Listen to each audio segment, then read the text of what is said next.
Eh bien, je crois que c'est le réalisme qui l'a emporté. En effet, la conviction s'est rapidement imposée tant auprès des gouvernants des États membres que des responsables de l'Union européenne, que l'Europe courait à sa perte si elle restait divisée et a fortiori si elle devenait concurrente dans sa gestion de l'épidémie. Donc dans la première phase de cette épidémie, les États membres se sont trouvés en première ligne et ils ont été pris au dépourvu face à la rapidité de cette épidémie ainsi que la virulence du virus, puisque très rapidement les capacités hospitalières ont été congestionnées, notamment dans les services de réanimation. En conséquence,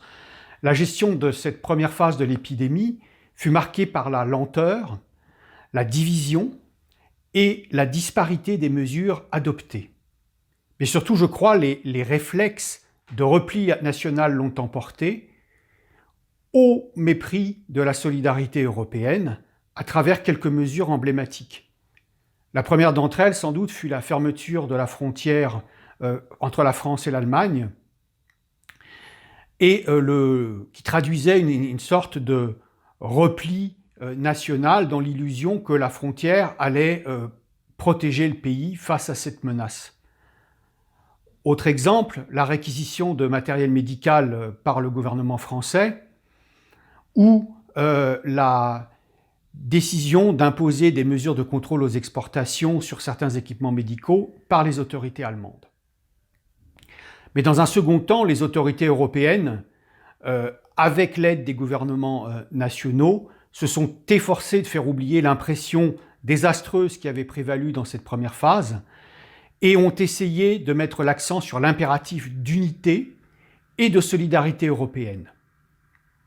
Sur les aspects sanitaires tout d'abord, avec les admissions de patients transfrontaliers,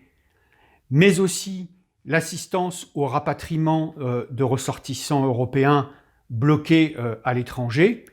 et enfin et surtout, la mise en place de mesures d'assistance financière.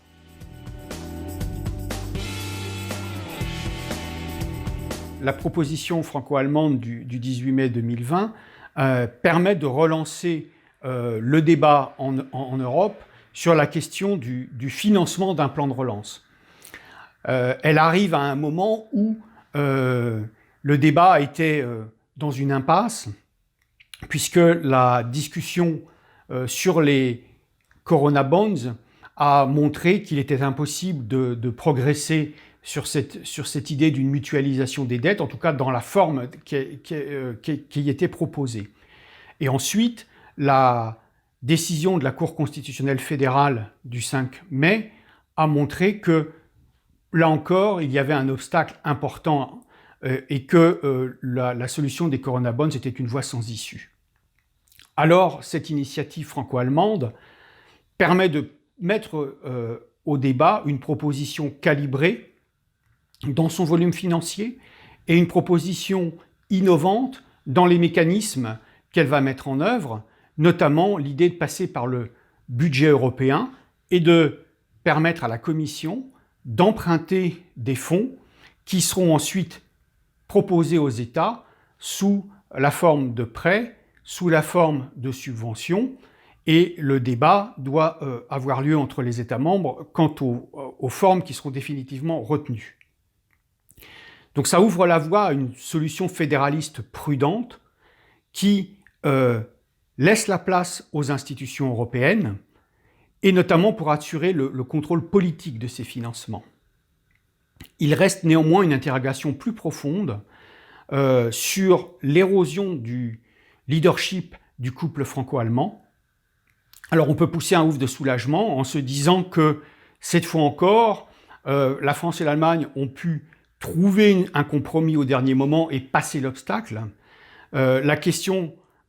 qui quand même doit être posée est de bien considérer le temps qui a été perdu ces 2 dernières années autour de nombreuses discussions qui sont restées stériles. Et si on avait pu progresser notamment sur la question d'un budget de la zone euro, la gestion de cette crise s'en serait trouvée d'autant plus facilitée.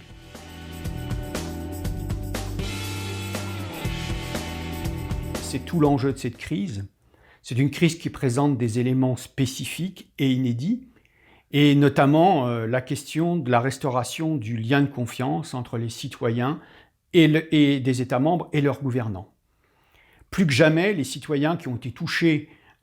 par cette crise sanitaire attendent de leurs dirigeants qu'ils assurent leur protection et que leur appartenance à l'Union européenne agisse comme un démultiplicateur de force.